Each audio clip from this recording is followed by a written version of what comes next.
Fala pessoal, mais uma vez gravando aqui no estúdio, o estúdio Tudo Pode Haver, do nosso podcast, dentro da Casa Conceito, essa mostra de decoração que está acontecendo aqui no Palácio do Tira Chapéu, na Rua Chile. É um prazer estar mais uma vez e trazendo mais uma grande bagagem e muito conteúdo para vocês.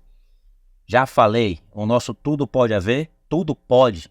Então hoje a gente vai falar um pouquinho sobre ensino, educação, sobre as instituições de ensino superior, inovação e metodologias agregadas ao alcance e ao trabalho do ensino superior.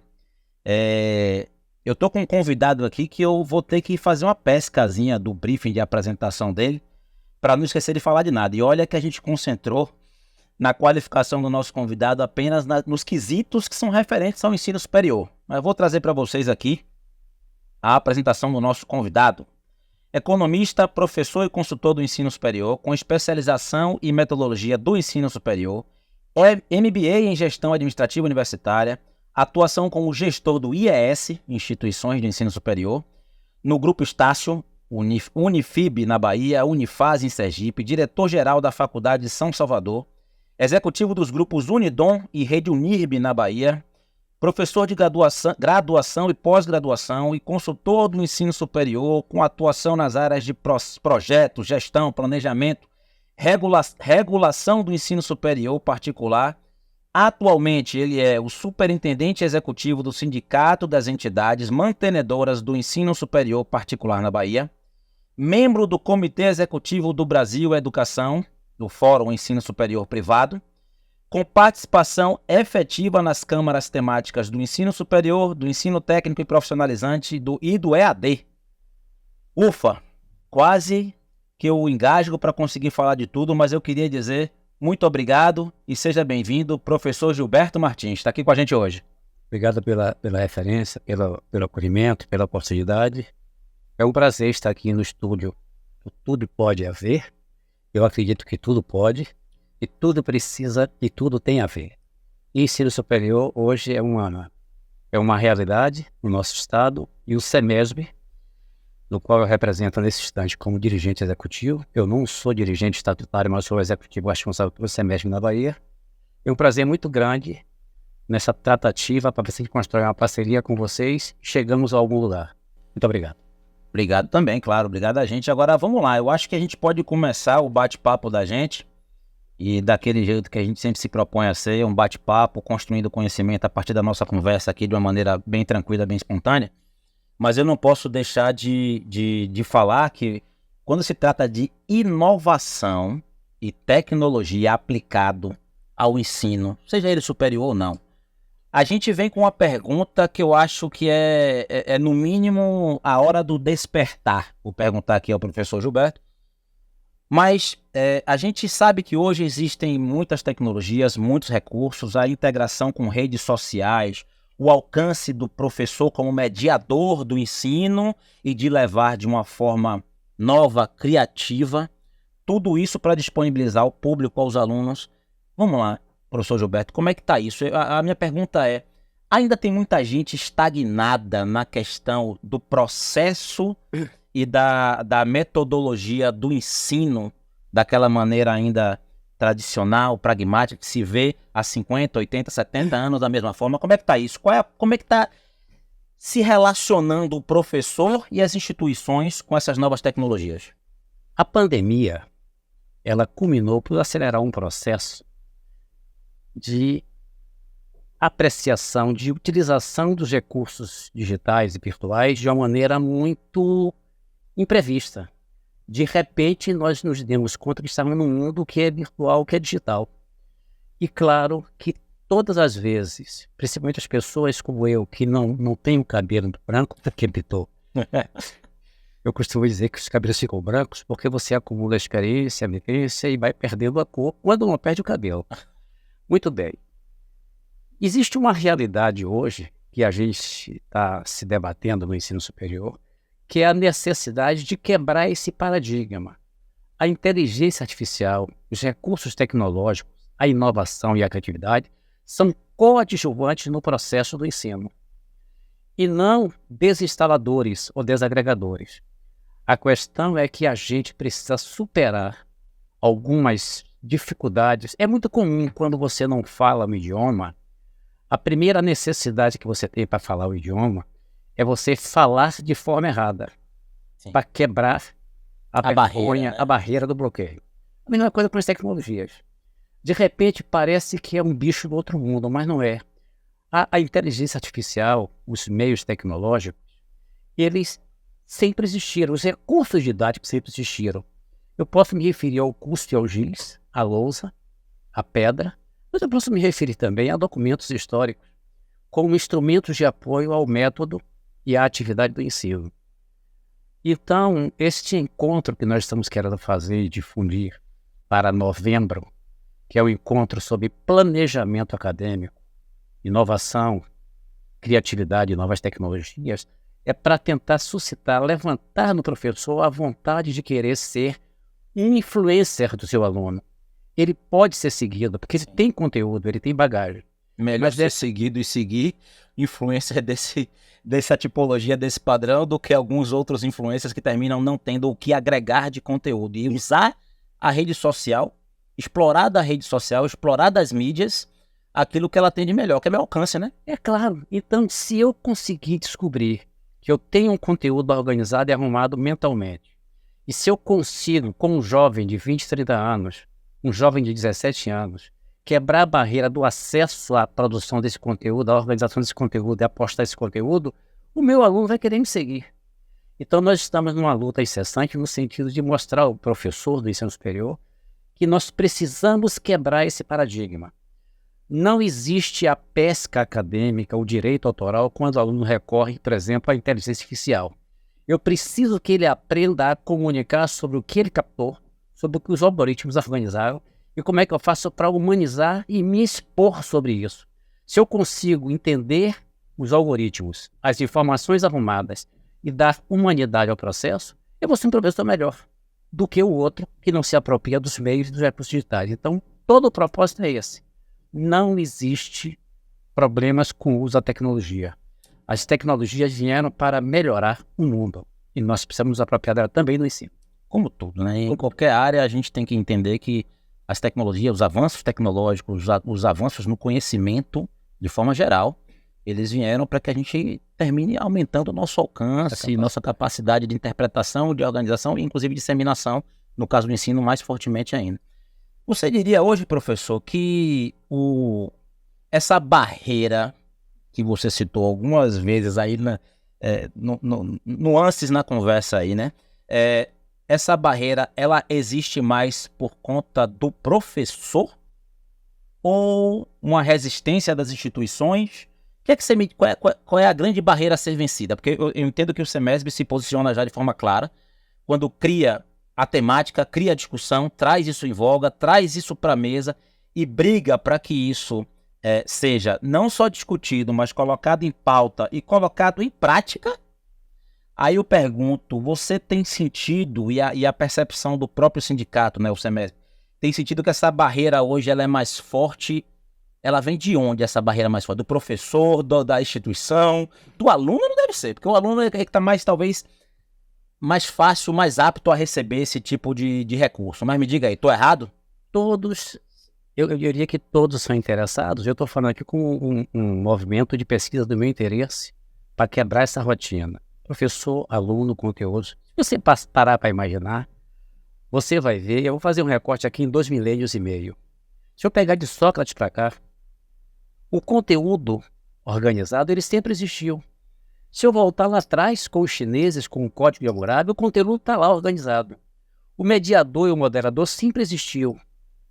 Com os figis, como a gente costuma brincar no ensino superior, o quadro negro, a lousa e o giz, é um recurso.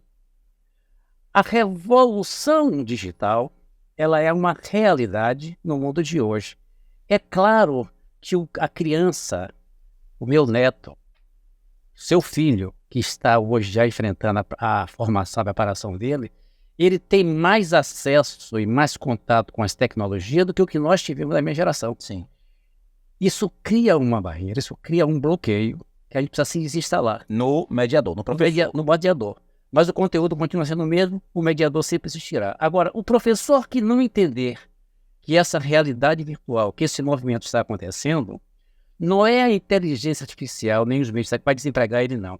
É o professor que tiver o domínio dessa tecnologia e saber fazer o uso dela para botar o seu conteúdo à disposição do seu aluno pelos meios possíveis, ele é que vai superar você no exercício da sua profissão. Então, basicamente, eu diria que em todos os campos, alguma coisa mudou. Me esclareço. O aluno, outrora, ele era o objeto da nossa ação. Quando eu existia, eu era o professor, então eu era o dono do conhecimento. O aluno me ouvia. Se eu mandasse ficar calado, ele ficava calado. Se eu quisesse fale, pergunte, ele perguntava. Eu respondia se achava que eu dizia que estava me atrapalhando. Só que hoje em dia não é o aluno, são os alunos. Todos têm acesso à informação. Na comunidade, no bairro, na esquina, onde mora, onde vive. Se o garoto do bairro consegue ser seguido por 5.000 ou 50.000 seguidores, ele está fazendo melhor do que eu alguma coisa. Não é o conteúdo que ele tem, é o domínio da tecnologia. Eu preciso chegar mais próximo do meu aluno, me transformar num professor um pouco tímido, um pouco real, enfrentando essa realidade. E quando a gente vai ver, eu fiz uns trabalhos utilizando a inteligência artificial, por exemplo, eu fiz um teste feijão com arroz. Eu perguntei para o ChatGPT, eu quero montar uma aula de ética profissional para fazer um curso de tantas horas, para esse perfil de aluno, assim, assim, assim. O que eu preciso fazer? O IA me deu tudo. Como eu faria se estivesse planejando o meu curso?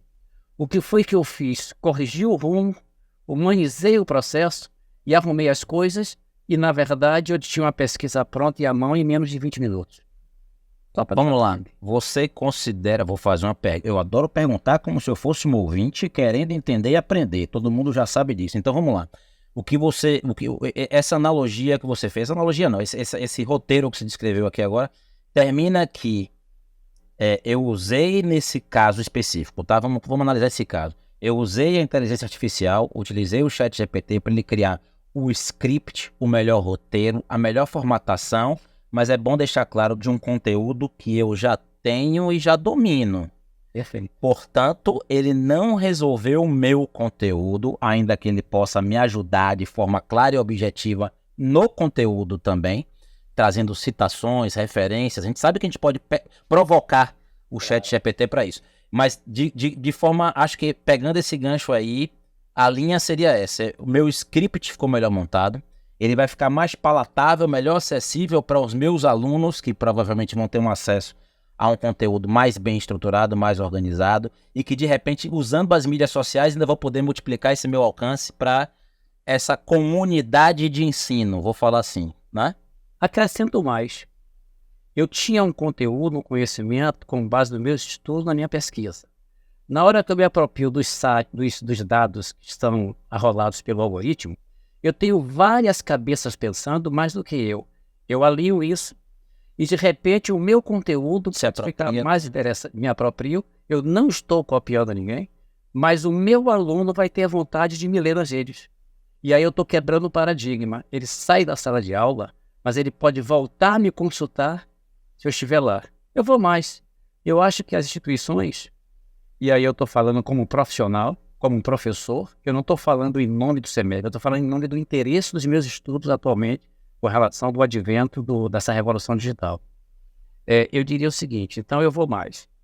Nesta hora, o que eu tenho que tentar passar para o meu aluno, a possibilidade, é que eu posso ter, dentro do próprio ambiente da instituição, um ambiente que seja mais interativo, menos formal e mais produtivo e criativo. Ora, se eu posso isso, eu poderia ter um espaço aberto, que eu aqui vou chamar de núcleo interno de tecnologia e inovação. Eu hoje, se estivesse à frente de uma instituição, eu faria isso. Criaria um espaço com bastante mobiliário, de que forma mais lúdica, mais relax, e eu poderia ter ali o jovem que domina as redes, o aluno ou até o colaborador que tem a tecnologia, que sabe lidar com os instrumentos, e eu, como professor, estar ali ao lado dele, como um curioso. Ele me ensina e eu ensino. Existe uma troca. Uma troca. Ele me dá fontes e fundamentos para entender que eu posso produzir conteúdos. Como você está falando aqui comigo? Eu nunca fiz um podcast. Eu posso fazer esse conteúdo? Posso. Eu preciso do apoio de alguém, a tecnologia, as pessoas preparadas para isso. Vocês estão me transferindo conhecimento. Eu estou me aproveitando da oportunidade, revelando o conteúdo que eu tenho.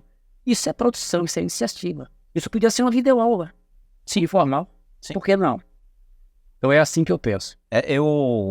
Eu queria aproveitar, ainda pegando um pouco o gancho da conversa que a gente estava e chegando nesse ponto novamente, num segundo momento, mas eu me lembro que antigamente as pessoas diziam assim, hoje em dia, alguns anos atrás, não estou nem falando de inteligência artificial ainda, mas alguns anos atrás a gente fala assim, a gente vai no Google que ele responde e resolve tudo. Já achavam que o Google, que era só uma ferramenta de pesquisa, que o Dr. Google respondia tudo. Olha, até para pesquisar no Google e até para consultar o chat GPT, número 1, é preciso saber perguntar. Isso é interessante. A resposta vai depender muito de quando você pergunta. Número 2, é preciso interpretar esse dado que você recebeu de volta, esse conteúdo que você recebeu de volta. E aí, se você tem zero conteúdo, não adianta chat GPT, não adianta Google, não adianta nada, né? Isso é uma analogia que eu faço de algum tempo atrás. E se aplica diretamente hoje a essa revolução que o professor citou em relação à revolução tecnológica, de inovação, de acesso, de formatação, de estruturação de conteúdo. Mais importante, disponibilização do conteúdo, né? A gente não pode hoje ter receio de que meu conteúdo vai estar disponível, vou usar aqui, gratuitamente nas redes. O grande objetivo é que a gente tenha alcance, distribua informação, troca informação o tempo todo. E as instituições de ensino e os professores têm por core, por essência, esse grande objetivo. E aí eu vou aproveitar, não sei se quer completar alguma coisa, mas eu queria pegar o gancho também. O SEMESB está promovendo um evento agora em novembro, você citou isso. Fala um pouquinho desse evento. O que é esse evento e qual é o grande objetivo dele e para quem se destina esse evento? Me explica aí um pouquinho. Na verdade, nós vamos participar do Congresso Brasileiro do Ensino Superior. Recentemente foi em São Paulo, no interior de São Paulo. E logo em seguida nós tivemos um segundo evento, que foi o Fórum Nacional do Ensino Superior. São muitas novidades, é muita inovação. Aqui na Bahia nós temos 144 instituições privadas, das quais 126 são mantidas por pelo menos 96 mantenedores. Tem grupos comuns que mantêm mais de uma instituição. E nós temos 24 associadas na nossa base territorial no SEMESB. Ora, nem todo mundo consegue ir a esses eventos. Então, qual era a minha missão? Encontrar alguns parceiros e trazer algumas soluções para que fosse conhecido aqui na Bahia. Então, nesse processo de garimpagem, eu gosto do termo, isso me lembra o Vamos Garimpo, nós estamos trazendo um evento para o próximo dia 10, é um webinar com 4 parceiros interessantes, trazendo também informações sobre tecnologias, sobre certificação digital, sobre, eventualmente, estabelecimento de perfis de alunos que motivam a evasão. Vamos fazer o webinar agora no dia 10. No dia 22, nós vamos fazer um outro evento que é sobre certificação digital. Uma coqueluche. É a ideia de que você hoje possa fazer um evento como esse aqui. Quando eu terminar o evento, ele dá um clique ali, ele me dá o certificado que eu estou sendo certificado digitalmente. Eu posso postar na rede e o mundo todo sabe que eu fiz esse podcast com você aqui. No dia 24, nós vamos fazer uma oficina sobre o ENAD. O ENAD ele está vivendo um novo processo de regulação e existe um edital que está em evidência, o edital 1/2024, e nós estamos fazendo uma nova reformulação do Sistema Nacional de Avaliação do Ensino e da Aprendizagem e as licenciaturas estão sendo objeto de uma avaliação diferenciada nos próximos 2 anos. Nós estamos trazendo um grande especialista, que é o Nicolini, o Alexandre Nicolini, que é pesquisador, estudioso, avaliador de sinais. Ele vai fazer também uma oficina para a gente. Mas o bombom, a grande coqueluche da gente, é o encontro que nós estamos programando para o dia 7 de novembro. Anote essa data, 7 de novembro. É deste evento que eu lhe pedi parceria para dar uma difusão nesse nosso encontro. Esse evento nós vamos tratar sobre planejamento acadêmico, ou seja, o planejamento pedagógico de um semestre ou de um ano letivo. É quando a gente discute os processos, discute os cursos, o que iremos fazer, as etapas do curso, o ciclo de integralização dos cursos. Então, neste planejamento, nós estamos fazendo uma reflexão sobre a minha responsabilidade, sobre o processo evolutivo do ensino da aprendizagem nos últimos 2 milênios e meio, como eu falei.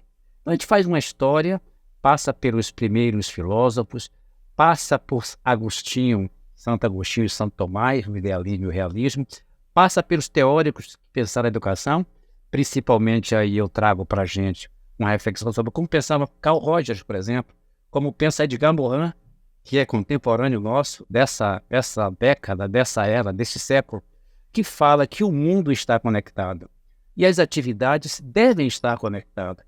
Então a gente mostra que a partir de 2006 muita coisa mudou. Veio o Spotify, veio As redes sociais, as redes sociais, o smartphone. Nós temos uma série de recursos que é uma realidade para a gente só dos últimos 20 anos. Eu posso ter minha faculdade na palma da minha mão, né? E a gente não se deu conta disso, dessa revolução. Então já não há mais revolução industrial, já não há mais a revolução digital. Eu diria que eu estou na quinta revolução, na revolução virtual. É o virtual predominando tudo. Então, este encontro, que a gente chama de encontro de nivelamento, a gente vai discutir numa parte teórica a fundamentação deste pensamento, dessa arrumação das ideias do processo histórico do ensino-aprendizagem, até chegar à inteligência artificial. E, na sequência, nós vamos fazer uma oficina com uma pessoa que é nossa convidada, que faz parte, ela é cofundadora da ACAD. A ACAD tem uma plataforma que apresenta uma solução para a transformação da aprendizagem, e a doutora Renata Perrenot, tem até o nome de Philippe Perrenot, que é um teórico da educação também. A doutora Renata, que é membro, eu vou precisar fazer uma pesquinha aqui, porque ela tem um currículo muito interessante, e eu não gostaria de perder a oportunidade de declinar um pouco essa experiência dela, se você me permite. À vontade, eu acho que é importante. A doutora Renata vai estar conosco. Ela é doutora em Engenharia Mecânica pela Unesp, ela é cofundadora da ACAD Educacional, Fellowship da Universidade de Harvard, atuando como pesquisadora em aprendizagem ativa, metodologias e processos de avaliação e uso da tecnologia na sala de aula. A doutora Renata topou um convite em parceria com o Semesp. Ela vai virar virtualmente ao nosso mundo, vai fazer uma apresentação digital e apresentar uma plataforma que ela tem desenvolvida com sua equipe, que permite você se apropriar do uso da inteligência para programar o seu curso. É interessante porque eu diria que já é uma evolução qualificada do ChatGPT. Não tem, para mim, quando eu vi, eu não vejo nada de novo. Mas é um recurso interessante para quem quer iniciar a utilizar o uso do IA na sua preparação do seu plano de curso e plano de aula. Eu convido a todos a participar e se inscreverem. É uma grande parceria. Eu espero contar também com o apoio do Tudo Pode AV, para que a gente dê um tom legal nessa parceria e consiga fazer um seminário, um encontro extremamente produtivo para os nossos alunos e nossas instituições. Eu acho que, deixa eu só reforçar e até reafirmar aqui. Então, o encontro que acontece agora em novembro, a doutora Renata, ela participará remotamente, mas o encontro em si, ele é todo virtual ou terá o evento local, o encontro local, onde ela participa remotamente, só para eu entender o contexto? Nós vamos produzir esse evento a partir da sede do nosso auditório do Semesp. Dentro do auditório, fisicamente acontece, e ela participa remotamente, até para não fugir do tema, né? Se a gente está falando de usar tecnologia, da possibilidade de dar aula, conteúdo, compartilhar, utilizar tecnologias, por que não que a aula da doutora Renata, a presença dela não seja dessa mesma maneira, né? Tem um detalhe. Geralmente, hoje em dia, quando você faz eventos, como as instituições deslocam do interior para a capital, é um pouco complicado você reunir todo mundo no presencial. A gente está dando um contorno híbrido, mas desobrigado. Nós vamos transmitir o evento, provavelmente pelo YouTube, pelo nosso aplicativo, o Teams, mas se alguém, e tem algumas pessoas que fazem questão, a doutora Sara da Baiana, por exemplo, ela é fiel, ela sempre quer estar presente. Então, se alguém quiser estar presente lá no auditório, ele pode. Mas o evento será basicamente virtual. Olha aí. E a doutora Renata Perrenot estará conosco a partir de São Paulo, de São José dos Campos. Muito bom, muito bom. Eu acho que é preciso entender que não posso nem mais chamar de disruptura, mas é preciso acontecer porque existem alguns laços ainda que amarram a estrutura da sala de aula, a estrutura da metodologia de ensino, ainda tem um quê de que está arrastado e enraizado num processo que ainda a gente já pode dizer que está ficando ultrapassado e que a gente precisa resolver. A gente trata isso no meio acadêmico como métodos ativos. Esses métodos ativos, eles já são uma realidade. Evidentemente que ainda há muito bloqueio, como eu estou dizendo. O primeiro fator para você fazer o enfrentamento da situação é a quebra de paradigma. É você acreditar que você quer, você pode e você consegue fazer. Eu recorro muito à minha assistente que está aqui do nosso lado, a Gabi Salles, que era até um dia desse estagiária. É uma universitária Bitbyte. Eu não tenho dúvida de perguntar para ela ou de chamar para ela para participar desse podcast para que ela me esteja aqui me dando o suporte necessário. Porque eu aprendo com ela e aprendi muito. Eu preciso entender como professor que eu aprendo com meus alunos, mas que eu tenho conteúdo organizado, estudos, e esse professor não vai desaparecer, ele precisa melhorar e se credenciar, eu diria, como um influencer teacher. Se eu conseguir ser um bom influencer teacher, eu vou ser melhor do que o cara que não se deixa ver, não é capaz de produzir um conteúdo, não é capaz de interagir na gente. Nós precisamos quebrar esse paradigma. Eu aproveito, né, para deixar aqui para os nossos ouvintes uma informação que é importante, até por isso que houve esse interesse mútuo dessa troca de conhecimento, dessa troca de oportunidades aqui com o nosso podcast.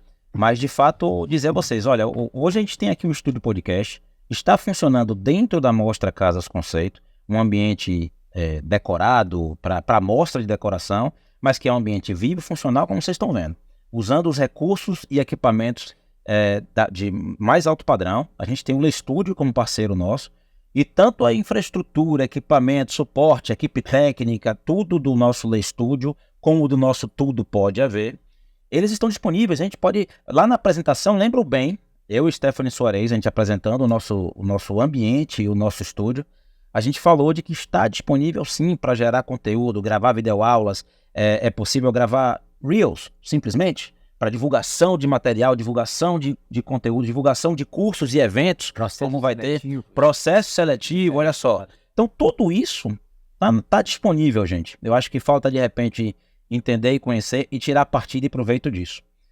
Professor, eu queria saber se você tem algo aí de mais, algo para destacar em relação a esse quesito inovação aplicada ao conhecimento, aplicada ao ensino, que você queira destacar para a gente poder levar aos nossos ouvintes aqui algo que você ainda acha que cabe a gente difundir. Compartilhar, ó o botão, aperta compartilhar aí, vamos lá. Eu vou pegar aqui, aproveitar do que você está colocando. Eu acho que essa ideia de ser provocado e fazer uma parceria, falar sobre o ensino superior, eu não sou a autoridade maior para falar sobre o ensino no SEMESB. Nós temos os dirigentes estatutários. Eu estou falando sobre uma oficina, uma atividade de planejamento que eu vou liderar, que eu vou executar em nome do SEMESB, a partir do SEMESB. Eu ganhei para isso. Mas muito bem, tem algumas coisas que a gente pode fazer, mas eu estou pegando como um grande mote o seguinte. Se você parar para pensar nas instituições de ensino hoje, você tem uma dificuldade ainda muito grande do aluno estar presente e permanecer de segunda a sexta-feira sentado em sala de aula, ouvindo aulas ou aulas audiovisual.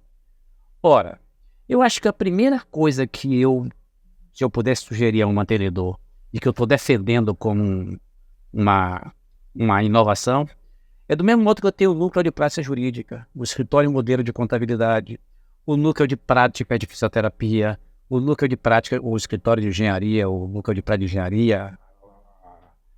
Eu poderia, os laboratórios virtuais de saúde, eu poderia ter um núcleo de inovação, criatividade e novas tecnologias. Eu posso ter um ambiente único, eu vou insistir com isso, que eu poderia customizar sem grandes investimentos. Sim. Que ali eu pudesse ter, talvez, um colaborador qualificado que conhecesse um pouco dos recursos e do acesso da produção de conteúdos para as redes sociais. O TI está à disposição da instituição e os professores e alunos podiam transitar independente da hierarquia. E da disciplina. E, de repente, você começa a criar uma comunidade, ao invés de eu ir para a esquina, ou ir para o clube, ou ir para o bairro, para seguir o outro que está lá no Batuque, ou no Sambinha, eu posso estar na faculdade, num contraturno, no controlar, interagindo com os professores e vice-versa. Eu acho que esse é um primeiro toque. Existem outros. Eu estive visitando um laboratório de de medicina de uma instituição que está implantando seu curso de medicina aqui na Bahia, a FACEP, lá em Salão de Jesus. Eu fiquei impressionado. Eles têm uma UTI montada, eles têm uma enfermaria montada, eles têm o ambulatório montado, eles têm os recursos digitais e virtuais. Você chega diante de uma mesa, você consegue navegar no corpo humano, consegue visitar a circulação, os órgãos, você consegue percorrer o corpo do homem. Mas aí eu pergunto, estou falando de telemedicina, eu preciso ter um professor que não tenha receio de tocar o botão. Se ele não tiver coragem de apertar o botão, se ele não tiver curiosidade de apertar o botão, ele vai estar diante de um recurso extremamente moderno, Sim. mas ele não é capaz de acionar e demonstrar aquilo para o público. Eu lembro uma certa feita que eu visitei o escritório de arquitetura, o seu escritório de arquitetura, como uma pessoa que queria discutir um projeto numa área sua, se não me engano, na Paralela. E aí ele disse, eu não tenho planta, Caio, eu não tenho nada. E você abriu as portas do armário. Eu estou falando de 2009 para trás. Não foi depois disso. Você abriu as portas do armário, ligou um projetor, acessou pelo Google Maps. Google Maps, localizou o terreno, demarcou o terreno e analisamos a vizinhança e os acessos. Tudo mais. É verdade. Já é a tecnologia à disposição. Quem sai melhor, sai na frente. Então eu preciso agora navegar no corpo humano digital.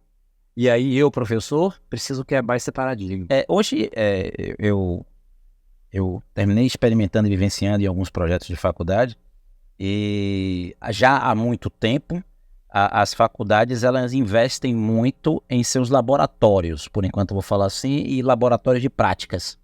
Então a gente vê isso muito mais facilmente, entendo, quando a gente fala de um laboratório de química, de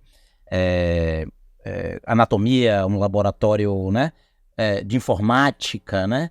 A gente vê esses laboratórios e sabe que as instituições já há algum tempo dedicam esforços para que o aluno tenha esse conhecimento e tenha essa experimentação da prática. E eu acho que o professor Gilberto está falando um pouquinho disso. Por que não ter um laboratório para experimentação, para poder difundir, divulgar, inovar, para a tecnologia ao bem da distribuição e do compartilhamento e do uso das tecnologias, redes sociais, mídias e IA e tudo mais dentro da própria faculdade? E isso é uma troca que, pelo que o professor está falando, seria assim, entre aluno, professor e o colaborador e a comunidade em si. Né? Meu futuro aluno. Quanta gente podia estar explorando aí o vizinho que é danadinho na internet, que tem lá o canal dele de YouTube e usar o que ele tem de conhecimento, de oportunidade, de divulgação, para poder trazer isso para a sala de aula, entre aspas. Eu acho que nem levar para a sala de aula, talvez seja até o contrário, tirar isso da sala de aula e levar para esse ambiente criativo e inovador. Então, professor, acho que é estimulante a gente ouvir que as próprias instituições, o SEMESM, né, que é o sindicato das entidades mantenedoras do ensino superior na Bahia, que é uma vou falar uma evolução, né, que é uma emancipação da ABAMES, né, e que hoje representa essas entidades mantenedoras. É muito bom a gente ver que isso aqui na Bahia está sendo discutido, que está sendo brigado para que se alcance um novo patamar e novos caminhos, e dizer muito obrigado pela presença. É muito enriquecedor para a gente poder falar disso como mais um grande assunto, mais um grande conteúdo. A gente está aqui abrindo a porta para uma série de oportunidades que podem ser discutidas e trazidas para o podcast ou para discussão, compartilhamento nas redes, nas mídias, e usar de todos os recursos que a gente tem hoje, como hoje o professor Gilberto está usando o podcast que ele falou, confessou aqui que nunca tinha feito um podcast, então acabamos de desbravar mais um canal aí de divulgação e conhecimento, mais um paradigma quebrado, e dizer, professor, muito obrigado pela presença, foi muito bom esse bate-papo aqui, enriquecedor bastante. Valeu, Caio, eu quero agradecer você, a sua equipe técnica, a disponibilidade, o estar junto, e a gente espera reforçar o nosso convite e espera que as pessoas participem do nosso encontro de nivelamento no dia 7 de novembro. O link para as inscrições já estão em circulação. com certeza a doutora Renata traz alguma coisa de novo. Eu tive a oportunidade de ver e conversar com ela há bastante tempo em São Paulo e tenho certeza que é muito interessante o que ela traz como solução. Isso, na verdade, é uma troca de parceria. A gente abre um espaço para que ela venha apresentar seu produto e ela nos enriquece com uma palestra ilustrativa. E assim a gente vai construindo nossos processos e encontrando e fomentando as soluções para os nossos associados principalmente, que é que sustenta o CEMESB. Muito obrigado a você e toda a sua equipe. Obrigado também, professor. Valeu. Então, tudo pode. Tudo pode. Pode.